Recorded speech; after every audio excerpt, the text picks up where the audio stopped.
You hear it on the news all the time. Inflation is getting better. But then you look at your wallet and it's telling a totally different story. If you're feeling that squeeze, you are not alone. And you're not going crazy. In this explainer, we're going to unravel that exact contradiction and get to the real story behind the numbers. Because that's the question, isn't it? It's on everyone's mind. You hear the good news from economists, you look at your bank account, and the math just isn't mathing.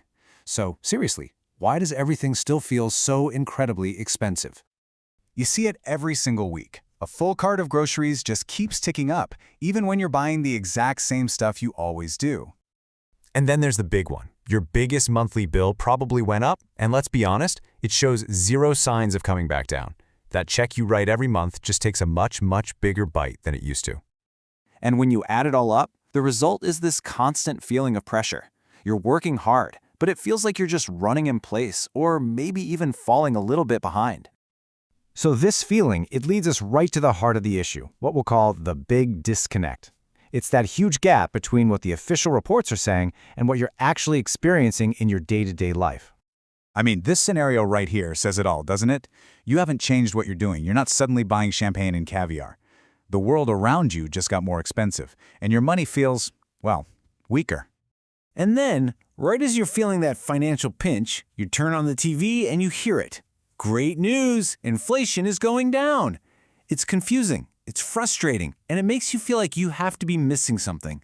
But here's the thing, you're not. Okay, so let's get into what down actually means. This is the first and honestly the most crucial piece of the puzzle. This is where all of the confusion starts. We're about to unpack the central myth of inflation. All right, look at this. Let's say last year, prices shot up by a really painful 10%. This year, they only went up by 3%. Now, on the news, that's a huge victory. Inflation is down. But here's what they're not shouting from the rooftops. Because inflation is down does not mean prices are dropping. Nope. It just means they're increasing at a slower speed than before. The foot is still on the gas pedal. It's just not pressed all the way to the floor anymore. And this chart illustrates it perfectly.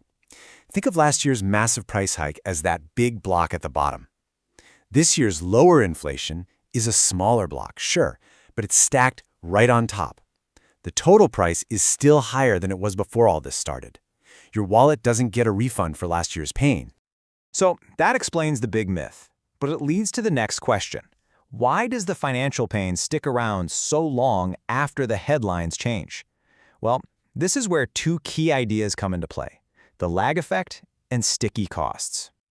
The lag effect is pretty much the official name for what you're feeling. It means that even if inflation totally stopped today, your budget is still dealing with the fallout from last year's huge price jumps. The damage has already been done, and it's baked right into your current bills.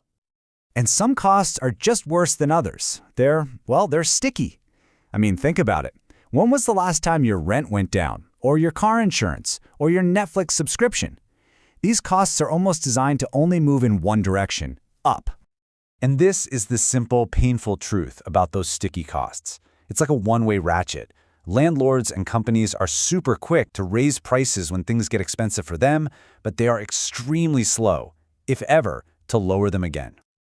Okay, now let's connect all this to the other side of your finances, your income. This brings us to what we'll call the paycheck gap, and it's really the final piece that explains why you constantly feel like you're playing catch-up.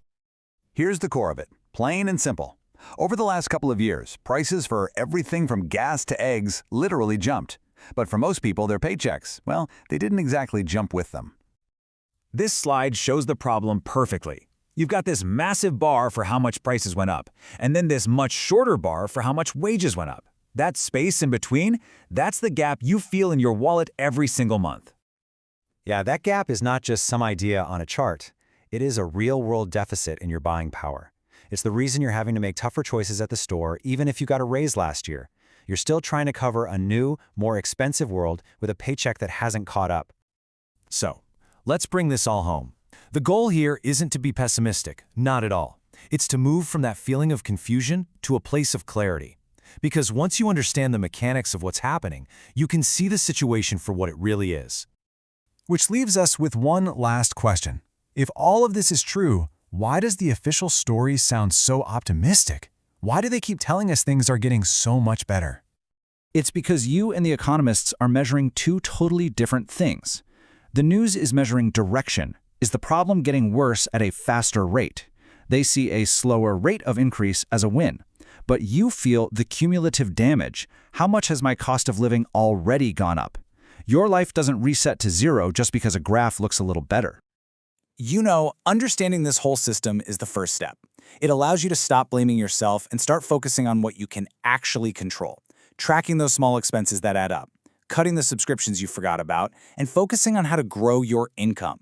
It's about strategy, not guilt. So the next time you hear that inflation is down, just remember this. Prices don't rewind. The bills you have to pay remember every single price hike. And if you're feeling the squeeze, you are not imagining it, your struggle is real, and now, at least you know exactly why.